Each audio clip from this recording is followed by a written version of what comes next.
you want to be known for? Like, for example, you're 22, a man of faith, a man of family, a man with so many talents that I can attest to, right?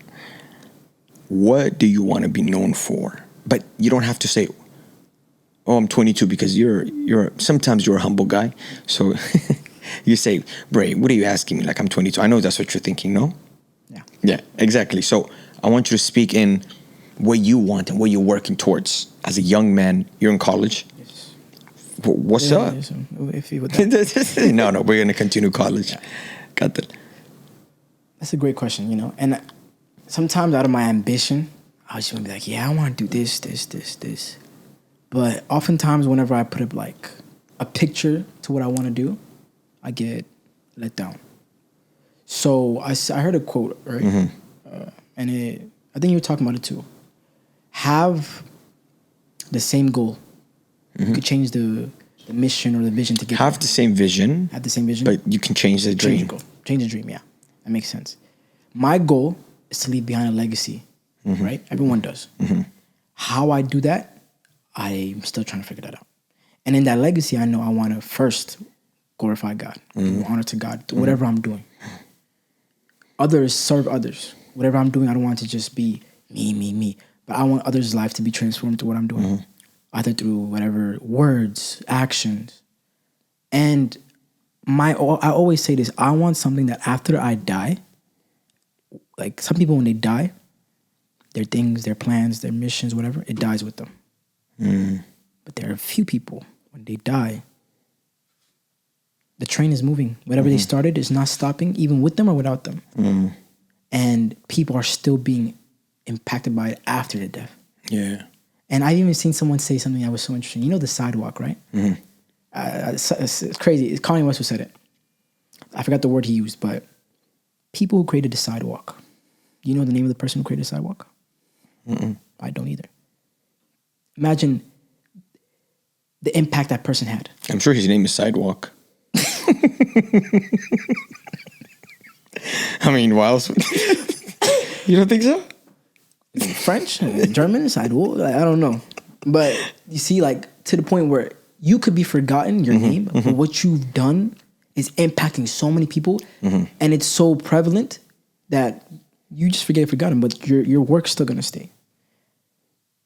Something that has substance. That's what I want to do. I don't want to live an ordinary life where, I want to live life to the fullest. And when I mean fullest isn't by having so much fun, but making the most of my talents, treasures, and gifts for God's glory. What about you, though? For me, to be honest with you, once I'm gone, not much. Maybe 5 written books and stuff, maybe. But once I'm gone, I don't care. But while I'm on earth, I want people to say that I've seen Jesus with this man's life. If a person can attest to that, then I think I've made it. In a way, a man can only be one or three things. Either a nobody, or a father, a husband, and a man of ministry, a man of service. If people can say that he was a good husband, or he is, not even was, and don't talk about me while I'm gone. But while I'm here, I want to impact people in that way. Yeah. A man of love. But when you put everything together, it has to be to show Jesus. If not, I don't want it.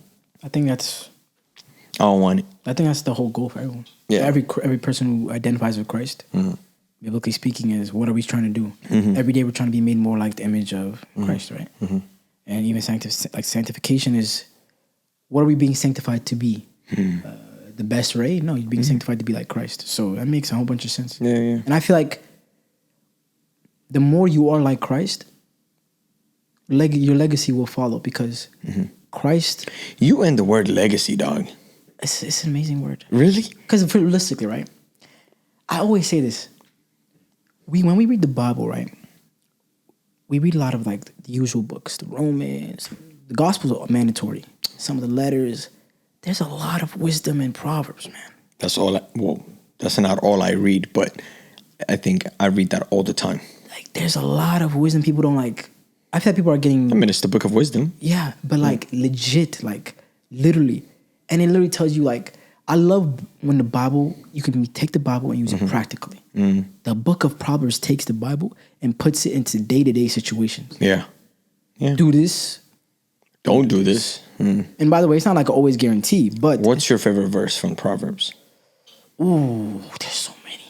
It's like every time I like read it, I get convicted. I'm like, there's like one that says, there's a funny verse. I'll answer your question, but there's a funny verse in Proverbs where it's like, the lazy man, I'm paraphrasing, he's like, he said, I can't go into the street, there's a lion. And he gets scared.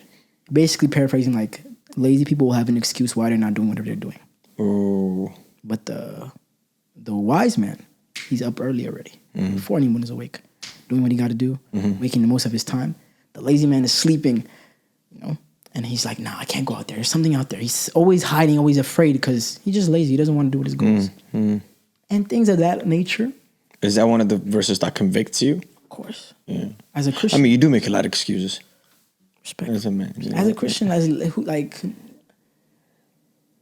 feel like when you're a Christian, it's hard to, I feel like we kind of hide our laziness.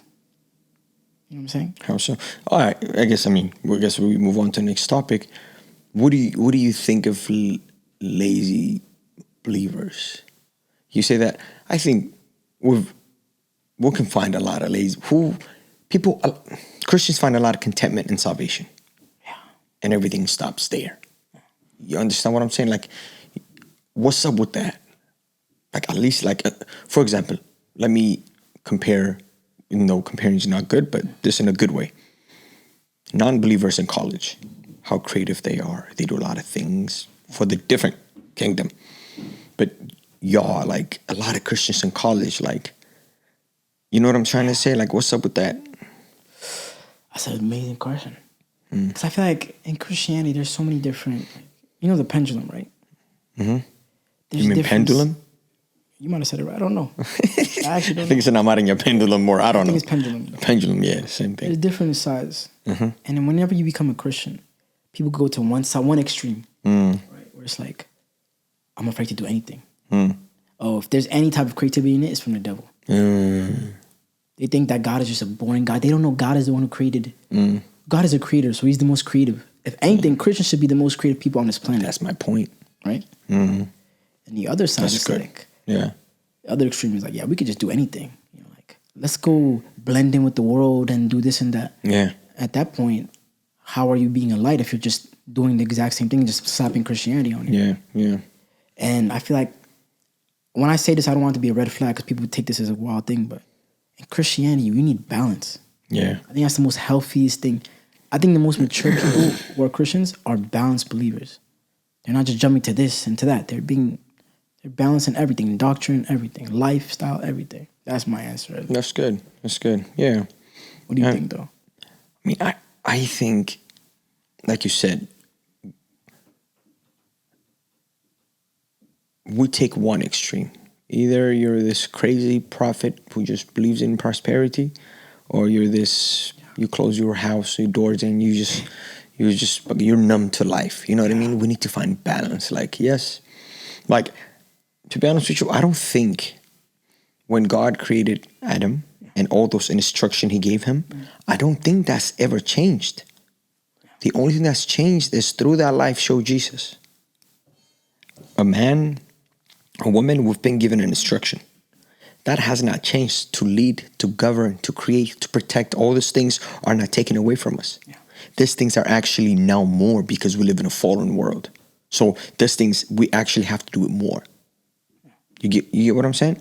So, but we have to do more, but the center of it all has to be Jesus. That's the difference between the Old Testament and the New Testament. And we live in a time of New Testament. So I think Christians have to leave every ounce of talents they have on this earth for the glory of God, having Jesus in the center. That's what I think.